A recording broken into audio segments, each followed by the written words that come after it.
Buenas tardes, bienvenidos a una nueva sesión de Charlando en el Forestal. Desde acá, Merced 76, estamos hoy para presentar Los Hijos del Frío, lo último de Javier Rebolledo. Javier Rebolledo es periodista, se ha especializado en investigación de temas relacionados con violaciones sistemáticas de los derechos humanos en Chile, abusos a menores y denuncias de malas prácticas empresariales y políticas. Desde el año 2002 ha publicado e integrado grupos de investigación periodística en medios impresos nacionales como 7+7, The Clinic, La Nación Domingo.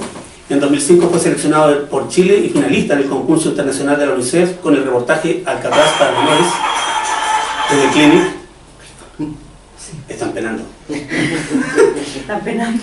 Participó como periodista, investigador y asistente de dirección en el documental El Mosito, dirigido por Marcela Said y Jean de Cortot.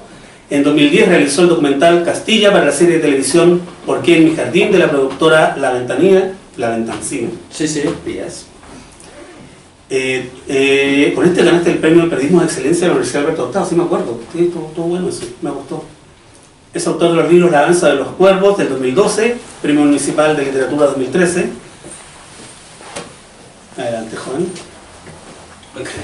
En la categoría de investigación periodística. El Despertar de los Cuervos del 2013, A la Sombra de los Cuervos del 2015 y Camaleón 2017, que dio la pauta para este. Sí. ¿Por qué dio la pauta para este? Cuéntanos. La historia del camaleón de Mariano Jara es la historia de un hombre que de muchas formas no es lo que parece ser, no es lo que parecía ser en ese momento. Es decir, era un millonario de derecha en medio de la dictadura, y en realidad sí era un millonario, pero no era de derecha, sino que era un militante comunista, ayudista, si tú quieres, integrante del aparato militar del Partido Comunista, bodeguero de las armas, de buena parte de las armas del Partido Comunista durante un periodo complejo en la historia, que fue el fin del gobierno de la Unidad Popular, buena parte del gobierno de Pinochet, hasta que cae en desgracia producto de la internación de armas de Carrizal Bajo. Entonces, Mariano era, claro, una historia en la sombra absolutamente. Todo lo que yo podía buscar sobre Mariano no era lo que parecía. Digamos, él se defendió con dientes y uñas durante la dictadura diciendo que él era de derecha, digamos que era un tipo muy de derecha, y contrató a los mejores abogados de la plaza, digamos, a Hugo Ortiz de Filippi, a Sergio Gudú y a Vivian Bulemar, y que eran abogados carísimos. Y los defendieron pensando que Mariano era un tipo de derecha, digamos, y sin embargo no lo era. Engañó a sus abogados, engañó. Entonces yo buscaba los procesos judiciales y aparecía, me decía, yo aparezco en Carrizal Bajo, estoy ahí, me detuvieron, y aparecía, pero aparecía diciendo que era derecha, eran puras mentiras lo que aparecía en los expedientes judiciales. Entonces, a propósito de esa historia, yo estaba medio metido con esta cosa del camaleón y de los camaleones, de la Guerra Fría un poco, y también de este concepto de hacer política en periodos de guerra, que era lo que estaban viviendo en el fondo los comunistas, que no iban a aceptar, vamos a ser pisoteados así como así por la dictadura de Augusto Pinochet. Entonces, producto de esa experticia o de algún conocimiento que fui adquiriendo con el reporteo del camaleón de Mariano, es que se me acercan los hijos, en ese contexto se me acercan los hijos de Daniel Palma, que también es un detenido desaparecido en el cuartel Simón Bolívar, a quien reconoció Jorgelino Vergara, y ellos vienen con la idea de que yo pueda resolver de alguna forma un misterio gigantesco que ellos tienen, una fractura en la construcción de su identidad como hijos de detenidos desaparecidos, y era que no sabían quién había sido realmente su papá, porque Daniel Palma era un hombre, un salitrero, un hombre que nació en Antofagasta, en una oficina salitrera cerca de Antofagasta más bien, parte de una generación, de una dinastía de personas que habían sido ya explotadas generación tras generación, digamos, por los capitales extranjeros, un hombre que se había criado en la injusticia y en el odio también hacia una clase, que era la clase dominante, la clase explotadora, la burguesía, si tú quieres. Se había erigido como un alto dirigente del Partido Comunista, que representaba lo más genuino, digamos, del marxismo, digamos, por manual. Él representaba los valores un poco del proletariado que estaban ahí mismo, en el proletariado, y él era un proletario que había sido formado, probablemente nunca lo logré conseguir de todas formas, digamos, o sea, tan claramente, probablemente por instructores soviéticos en Chile, porque tenía una alta formación en marxismo. La gente que lo conoció me explicaron eso. Entonces, había sido un alto dirigente comunista hasta el año 50, había sido el secretario general de las Juventudes Comunistas. Después de eso, durante la dictadura o el gobierno de Gabriel González Videla, había pasado a ser el jefe del aparato militar, en el fondo los hombres que tenían las armas. Él tenía a cargo las armas del Partido Comunista, la inteligencia y la contrainteligencia del Partido Comunista, es decir, era uno de los máximos líderes. Sin embargo, lo expulsaron en el año 50 porque en tiempos de la ley maldita de Gabriel González Videla, que prohibió a los comunistas, la línea del Partido Comunista que prefiero fue muy dura en contra de Gabriel González y de salir a la calle, digamos, a pelear. Cuando muere el secretario general Ricardo Fonseca, cambia la línea política y se pone mucho más dialogante con una parte del Partido Radical que tampoco adscribía lo que había hecho Gabriel González. Y Daniel Palma o no supo ver eso, que fue el cambio de política de su partido, o digamos se puede interpretar de distintas formas, pero el asunto es que perdió en esa pelea y lo expulsaron. Y sus hijos tenían la memoria de que su papá había sido un expulsado del Partido Comunista, un paria, lo habían echado con las penas del infierno, digamos, como se expulsaban en ese tiempo a los militantes del Partido Comunista, con los cargos de homosexualidad, digamos, de traidor a la revolución, de aventurista, de infantilista, de todas las cosas que se podían acusar. A él lo acusaron con buena parte de cargos, digamos, y era parte del estalinismo, de la forma de gobernar durante ese periodo. Entonces ellos decían, nosotros vimos cómo nuestro papá fue expulsado del Partido Comunista, vimos cómo los comunistas se cruzaban para el otro lado de la calle y nunca más nos saludaron. Para que mi papá haya caído en un centro de exterminio después, 26 años después, reservado exclusivamente a comunistas, donde lo vio Jorgelino, y más encima a la alta dirección del Partido Comunista. Entonces ellos habían averiguado, además, que su papá había sido espía de la KGB. Entonces tenían un enredo dentro de la cabeza y me comunicaron más o menos la idea de, Javier, ve tú si puedes resolver esto.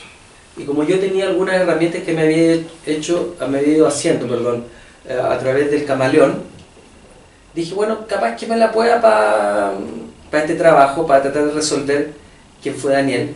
Por un lado, darle un poco de paz a esa familia, a esa construcción de identidad compleja, fracturada.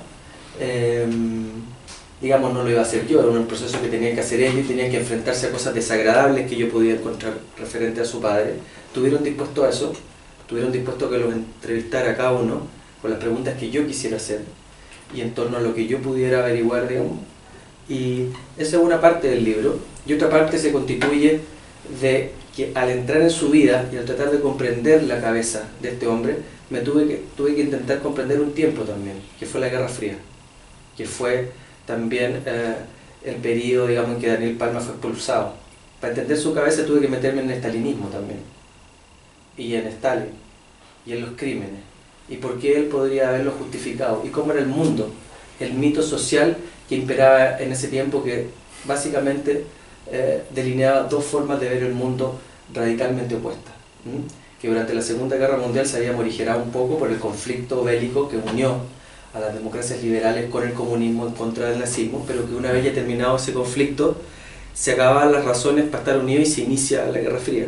Entonces, finalmente, es parte de la historia de la Guerra Fría, acá en Chile, es parte de la historia de un hombre con sus críticos, amigos, digamos, detractores y amigos, y es parte también de la historia de hijos que buscan reconstituir la memoria en torno a un padre desconocido.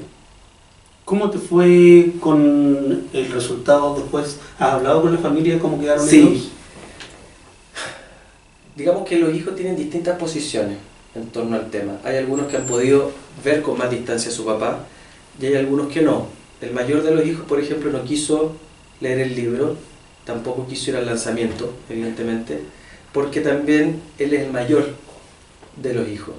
Es el bastión de alguna forma de la memoria y él sufre mucho tratando de mantener una identidad rígida, si tú quieres, en torno al padre, una identidad heroica, porque bueno, un papá detenido desaparecido, él fue el mayor de los hermanos y cumplió en muchos momentos el rol de padre también, porque su papá andaba haciendo política y su mamá estaba trabajando y él era el hermano mayor. Entonces tiene una cosa de mantener una memoria idealizada en torno a su papá. Entonces, por ejemplo, alguna de las cosas que obtuve fue que Jorgelino Vergara Hermosito, de las pocas personas que se acordaban en el cuartel Simón Bolívar, era de Daniel Palma, pero se acordaba por porque le habían sacado la mugre incluso más que a otros, digamos, entendiendo lo que fue el cuartel Simón Bolívar, que es un centro de exterminio. Entonces se acordaba que Daniel Palma había pedido por su vida, por ejemplo. Una de las cosas que le había llamado la atención a Jorgelino era que Daniel Palma, ya cuando lo tenían con fracturas expuestas, digamos, en los brazos, había pedido por su vida. En el fondo que lo mataran pronto, porque ya no podía soportar. Eso fue insoportable por ejemplo, para el hermano mayor, papá. Porque me decía, mi papá en ninguna circunstancia va a pedir por su vida. Jamás. Decía, pero no, porque mi papá sabía lo que es la tortura. Y él me adoctrinó a mí, me enseñó y que cómo se funciona. Decía, pero tú entiendes que esta no es la tortura que aplicaban los tiras antes, que hacían cantar como pajaritos, digamos, a los delincuentes, sino que esta es una cuestión sin ni un cuidado en que tu papá no iba a sobrevivir, que lo iban a matar igual. Sí, sí lo entiendo, pero igual es mentira. Y él lo dice porque lo quiere decir y porque lo puede decir. Entonces había mitos, había una religión en torno a su papá, que era un lugar donde yo no podía entrar. Yo podía intentar hacer de espejo frente a los lectores y podía tratar de entregarle algunas pistas a él, las que él quisiera tomar, digamos. Pero en términos generales te puedo decir que no quedo contento con el trabajo, ¿no? No así los otros hermanos. Los otros hermanos quedaron contentos con el trabajo, a pesar de lo duro, digamos, que podía hacer. Sí.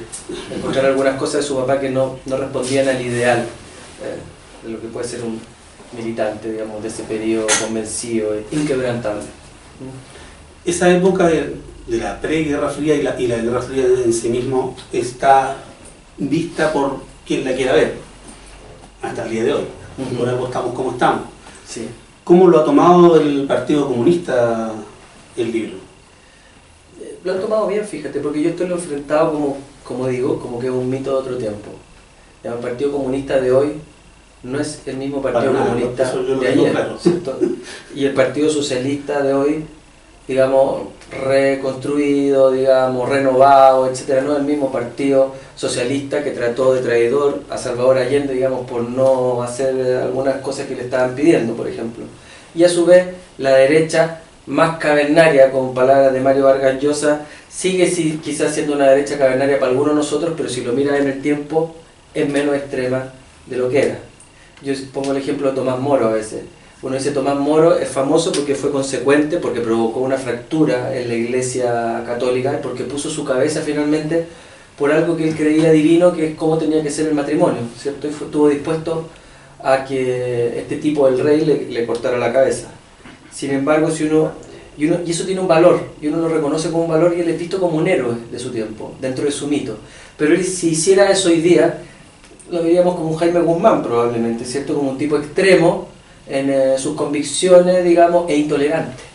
Pero porque eso era tolerable en su periodo, porque el periodo en que él vivió, eso era así. Entonces, yo he explicado que para mí esto me sirve y me ha servido, y que esto puede parecer una crítica al comunismo y al marxismo, y en buena medida lo es, digamos, pero es algo que para mí está hecho con buena energía, digamos, entendiendo que hoy día muchos de los valores sociales, si tú quieres, que nos inspiran, que los inspiran y que me inspiran, son similares en muchos aspectos.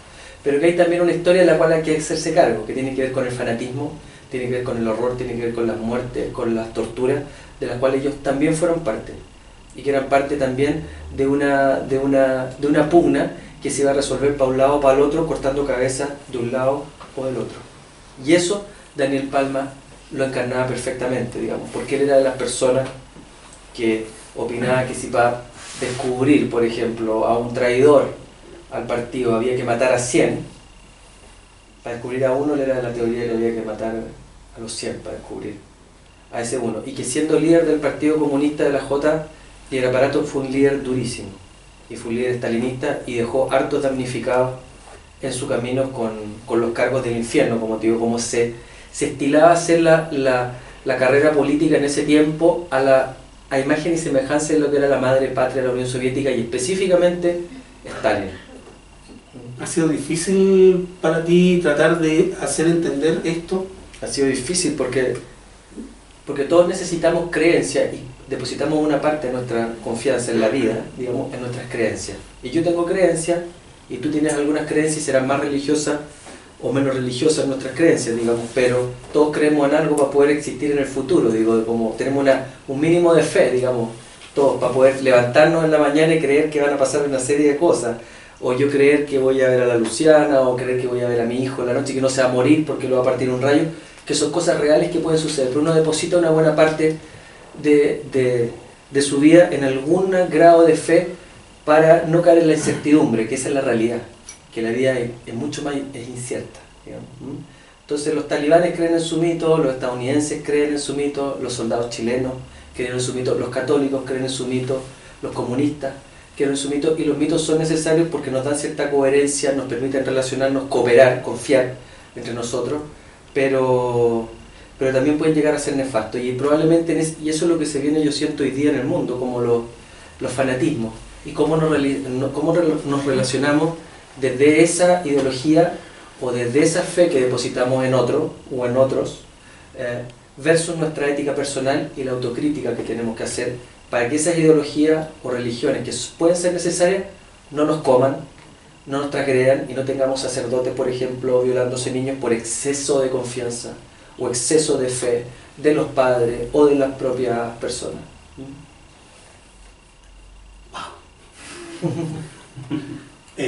Abramos el panel rápidamente porque parece que esto se viene largo, así que como el caballero tiene que hacer alguna consulta, alguien que haya leído el libro, por favor, adelante. En el lanzamiento hubo uno de los hijos, el que habló después, creo que no era... José. Ya. Él dijo que para él, y lo dijo mirándote, para él su padre siempre va a ser un héroe. ¿Qué tan...? O sea, es el hijo, yo no lo entiendo. Pero ¿qué tan de eso hay en el libro? ¿No, ¿es un héroe? Es un hombre, a tu parecer, la verdad. Sí, es un hombre que tuvo un acto valeroso notable, que tiene, y también, o sea, era un expulsado del Partido Comunista, y que sin embargo en el periodo más duro en la historia de Chile, ni siquiera del Partido Comunista, sino que en la historia de Chile, ese partido que lo había expulsado lo busca. Porque este gallo, Daniel, tenía mucha vida clandestina, sabía mucho de cómo funcionaban las cosas, digamos, en este otro lado, en el poder en las sombras, cómo se maneja el poder en las sombras. Entonces su partido lo busca, sabiendo que era un experto en eso. Y él accede. Y en el momento más, y sabiendo que podía morir, sabiendo que lo podían desaparecer. Y así murió, en esa lucha. Entonces, yo no te puedo decir si es un héroe o no héroe, pero sí que es un gallo valiente. O sea, hay que ser valiente para hacer una cuestión así. Tenéis que estar muy convencido, ya sea en una ideología o ya sea por amor a las personas, digamos, en las cuales tú crees o en las cuales tú quieres, para poder hacer algo así. Yo no sé si él lo hizo por amor o por convencimiento de una ideología, digamos, por una cuestión de consecuencia, o lo hizo por amor a las personas. Ojalá que lo haya hecho por amor y que eso lo haya ayudado, digamos, en su sufrimiento, que fue muy duro en el cuartel Simón Bolívar. Eso lo digo en el libro, pero eso es algo que finalmente solo lo sabe él. Si fue la moral puritana lo que lo llamó, o fue su ética personal. Gracias. ¿Alguien más? Yo. Hablaste de la creencia de los mitos que los mitos de cada uno son necesarios para cada uno, son necesarios para vivir. Fue lo que viste en el hijo mayor de Daniel Palma, que si bien no quiso leer el libro y se quiso quedar con la imagen de su padre héroe y que el resto es mentira, que él, yo creo, me quedo con mis mitos y sin mis mitos quizás no soy nada. Claro, ¿no? La gente no, esto que estamos hablando parece evidente ahora que lo hablamos, pero en realidad en la vida diaria no es evidente para una persona. No es que él diga, yo creo en mi mito y esto es un mito. Para él no es un mito, es una realidad. Claro. Entonces, él dice, yo creo en mi padre y lo demás es mentira. No es como yo me quedo con mi mito. Eso lo ves tú, o lo puedo ver yo, o lo pueden ver otros cuando lo observamos desde una cierta distancia. Pero cuando hay dolor, hay pérdida y todas estas cosas, lo que hay es un convencimiento real. Como yo puedo estar convencido hoy día de que algo es una verdad y es una verdad y nadie me saca de ahí, él piensa o cree más bien eso. Yo pienso que él es honesto en su forma de pensar. Sí, bueno, primero Javier, quería felicitar, he estado leyendo el libro, estoy en el segundo capítulo, en la octava parte, digamos. Algunos libros no logro llegar al cuarto, pero este libro de realmente me entusiasmó. Tengo que decir que es una prosa que me ha encantado mucho porque es muy periodísticamente muy honesta y no tiene nada de como panfletario, que muchas veces estas biografías de personajes de se vuelven a veces libros medio biográficos, medio panfletario, pero lo tuyo bien, se nota esa energía por lo menos, yo la noto al menos. Pero, así que primero que nada, muchas gracias por el libro, pero quería hacerte una pregunta, porque estuve investigando un poquitito las entrevistas que tú has dado en televisión. A ver, dicen hoy en día que la frontera entre el héroe y el villano es difusa hoy en día. O sea, hoy en día los villanos tomaron el relevo de los héroes de antaño, ¿no? Casi ni siquiera se necesita una propuesta puritana para justificar ni al héroe ni al villano. Estamos en un mundo de los contextos ya entremezclados. El Partido Comunista hoy día ha reivindicado la figura de Daniel Palma. A ver, eso para ti, ¿cómo lo lees? ¿Será una especie de reivindicar la figura? ¿O hay algo de... Porque el Partido Comunista es poco autocrítico, pero hay algo como de tratar de hacer una supuesta, así, soterrada autocrítica, algo así como ya, reivindicamos, porque nos equivocamos pero no lo dicen. ¿Cómo lo sientes tú, digamos? Primero, había mucha presión de la familia. La familia fue incansable en la búsqueda de la identidad de su papá. Yo me saco el sombrero por eso y creo que buena parte de lo que ha hecho el Partido Comunista tiene que ver con que se están haciendo cargo, primero de que yo estaba haciendo un libro, y sabían, porque los había informado, digamos. Entonces, lo que fuera que no sabían que iba a aparecer, digamos, iba a ser algo. Segundo, que estaba la familia ahí. Tercero, que había una verdad judicial también, que se estaba presionando y se estaba llevando a cabo hace rato. En todo caso, tengo que decir que el Partido Comunista nunca fue mentiroso en tribunales con lo que fue Daniel Palma. Lo reconocieron como parte de la gente que se había vuelto hacia ellos. No así con la familia. A la familia no le entregaron información. No tuvieron ese cuidado. Y eso es una de las cosas que yo podría decir que puedo criticar parte como de esta política del secretismo, que por otro lado también se entiende por la historia de un partido que siempre ha sido perseguido. Y porque vienen también con el trauma de la dictadura. Es decir, esa cuestión no es inocua para ellos, digamos, perdieron mucha gente. Ahora, en términos de esto de los héroes o los villanos, claro, es raro que Daniel Palma, por ejemplo, haya sido un héroe hasta el año 50, digamos, salitrero y todo. De pronto, sin haber cambiado él, pasa a ser un villano para la política del partido, y después, sin haber cambiado él nuevamente, el partido lo vuelve a reivindicar como un héroe. Es decir, pasa por 3 estados sin haber cambiado como ser humano. Y da para preguntarse entonces quién construye los héroes y cómo se construyen los héroes y desde qué lugar. Y por eso hablo de la moral puritana de los partidos, de la religión, digamos, de las instituciones, ¿ya? Como decía Pau Talibán, que se tira ahí a la Torre Gemela, él dentro de su mito es un héroe.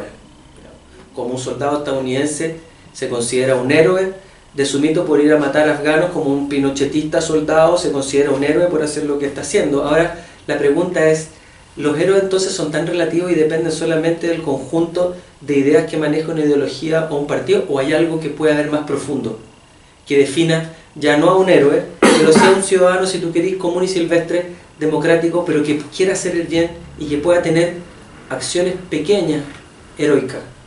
Y eso es parte de lo que resuelvo en el libro. No me gustaría contártelo, me gustaría que lo leyeras, porque hice una me di una mansa vuelta, digamos, buscando la filosofía un poco, Sabater, André Comte Sponville, los mitos y las leyendas, digamos, y esto de la ética personal y el amor, la importancia del amor dentro de las virtudes cardinales, digamos, y la importancia de la ética por sobre la moral, la ética personal. Pero por ahí va, estoy como la conclusión a la cual yo llegué, más o menos. ¿Alguien más?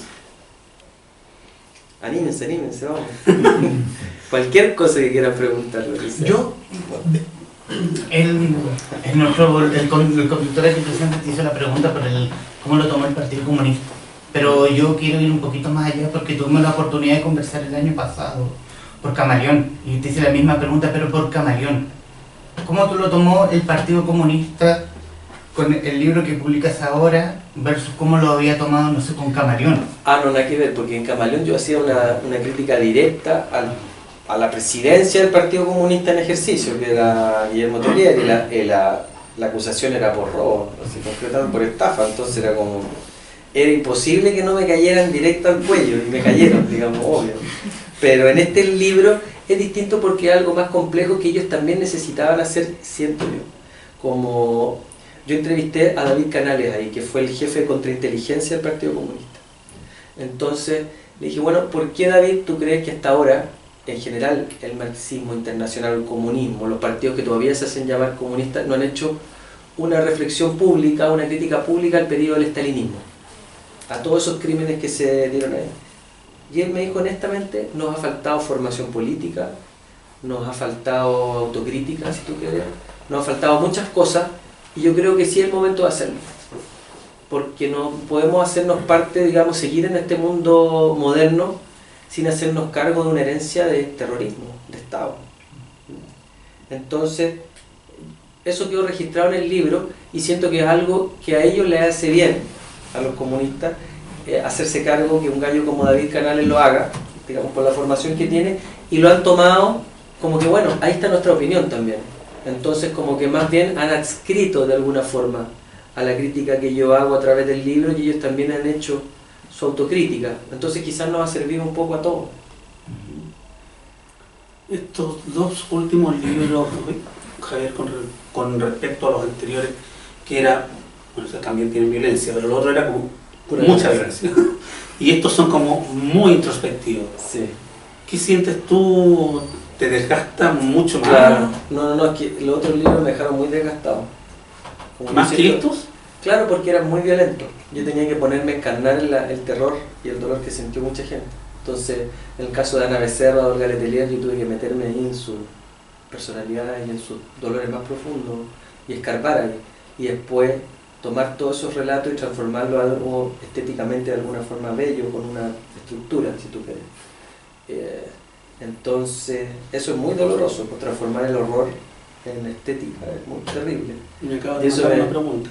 Y eso ¿cómo se llama? Me desgastó mucho. No es que perdí tiempo, pero sí se me vinieron algunos achaques encima. Entonces cuando yo veo esos libros, pienso que los hice, pero no creo que tenga hoy día las capacidades como para hacer un trabajo de ese tipo. Entonces hacer estos libros distintos, más introspectivos, tiene que ver con que ya no tengo la fuerza ni las capacidades para meterme de esa manera en el horror. El otro día se me acercó una mujer que tenía la venta sexy. Me dijo, ¿cuándo hay a hacer el libro sobre la...? Y así, no puedo, señora. Le dije, no puedo, me encantaría, pero hay otra gente en este momento que tiene más, que debiera tener más posibilidades, más capacidades que yo. Yo tengo las capacidades ahora para hacer esto, que son historias más introspectivas sobre qué es lo que pensamos, sin dejar de lado que esto fue una época horrorosa y con el horror ahí, pero contando la vida desde otra perspectiva. Eso digo, que son distintos, son iguales, pero son muy distintos. Son muy distintos, son trabajos muy distintos. Los otros venían de la rabia, sí, del desagrado absoluto de frente a lo que había pasado y con el ánimo de denuncia también muy fuerte. Acá no es una denuncia, sino que es como una reflexión que podemos hacer sobre qué es lo que vivimos, cómo queremos vivir también. ¿Viste en tu entrevistas, conversaciones con la gente del partido, aparte de la que estabas contando, un ánimo así revisionista de alguna forma? Yo creo que sí, fíjate, porque ya el momento de sentarse a conversar, está eso. Hablé con... Igual hay gente que no está en la directiva hoy día, en la línea de fuego del Partido Comunista. Es gente más de edad, si tú quieres. Samuel Riquelme tiene casi 100 años. Entonces él era el estalinismo. Hablé con Stalin, de alguna forma, ¿no? Y todavía sigue afirmando buena parte de las cosas que quería, pero también desde esa perspectiva es maravilloso encontrarse con una persona así. Digamos, puedo tener diferencias, pero no puedo dejar de admirar, digamos, que también es un minero, y cómo se hicieron mineros también del carbón, y cómo se hicieron cargo estos gallos de la historia que les tocaba vivir, y cómo se levantaron frente a todo ese abuso. Y si hoy día lo veo como una persona rígida, que no cambia, que no está dispuesto a cambiar, también de alguna forma lo respeto y me gusta contemplarlo, admirarlo, sin tener la misma posición, digamos. Porque también es otra historia la que yo he vivido, distinta, con otras problemáticas. En redes sociales acostumbran mucho llamarte comunista. Yo sé que no lo eres, pero... No. ¿Qué? No, tengo buena onda, digamos, porque yo puedo ser marxista, digamos, considero que hay una parte de ser marxista que es como lo decente que uno debe ser en la vida también, y lo saludable también. Sobre todo la decencia, que tiene que ver con cómo tú te consideras y el espacio que tú crees que debe ocupar en el mundo y los demás. Y en eso sí comparto muchos valores. No es la forma de hacer política, porque yo no comparto, digamos, esta forma que también del marxismo, que en el fondo solamente la guerra y la lucha por el poder. Para mí la política o la historia también tiene que ver con escuchar a los que perdieron o a los muertos, como en el caso de Daniel, ir construyendo la historia desde esa perspectiva, que es un poco menos peleadora, si tú quieres, ¿no? Parte de otro momento histórico también. Enseguida, caballero. Sí, claro. No, yo te quería hacer, bueno, yo todavía no he leído el libro, pero leerlo. Y quería hacer una pregunta más que del libro, un poco a lo mejor de lo que podría venir en el futuro, de lo que describir, escuchando, digamos, un poco lo que tú planteas de ese libro y de cómo este personaje, digamos, primero fue supercomunista, después no, cayó y después lo trajeron y todo. ¿Piensas a lo mejor escribir algo en el futuro de algo más reciente, de la historia más, última historia más reciente, digamos, como por ejemplo, se me imaginaba a mí algo así como con la oficina, cómo funcionaba la inteligencia, cómo infiltraban Sí, a voy ciertos acercándose grupos? ya, voy acercándose ya. Camaleón No sé. en la tercera parte se acerca cada vez más. Como por hacia ejemplo- los 90. De hecho, termina como en el 91. Como la entrevista que hizo López Cande, como qué sé yo, todos estos Sí, personajes medio... Sí, los conozco más encima, conozco no al López Candia, al otro que cayó con López Candia, Ya. con las cartas bombas. ¿Cómo se llama? El Lenin Guardia. Ah, Lenin Guardia, sí. Claro. No, Sí. pensaba en algo así. Sí, ¿Hay algo no, así en el futuro? sí. La tercera parte del libro colinda con eso. O sea, estos van a ser 3 libros. Camaleón, que fue el primero, Los Hijos del Frío, y Camaleones, que es la tercera parte. Camaleones va a terminar en el año 91, con la oficina, digamos, con el principio de la oficina. Así que, te voy a preguntar. Y me acaban de matar otra pregunta. Muchas gracias. Javier, de verdad que no es morbo, sino que aludiendo precisamente que decía que te preguntáramos y es una preocupación legítima.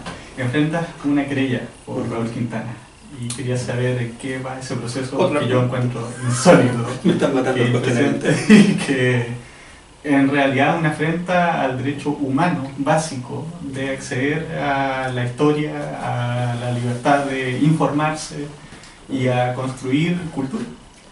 Muchas gracias por tu opinión. Digamos, yo opino lo mismo.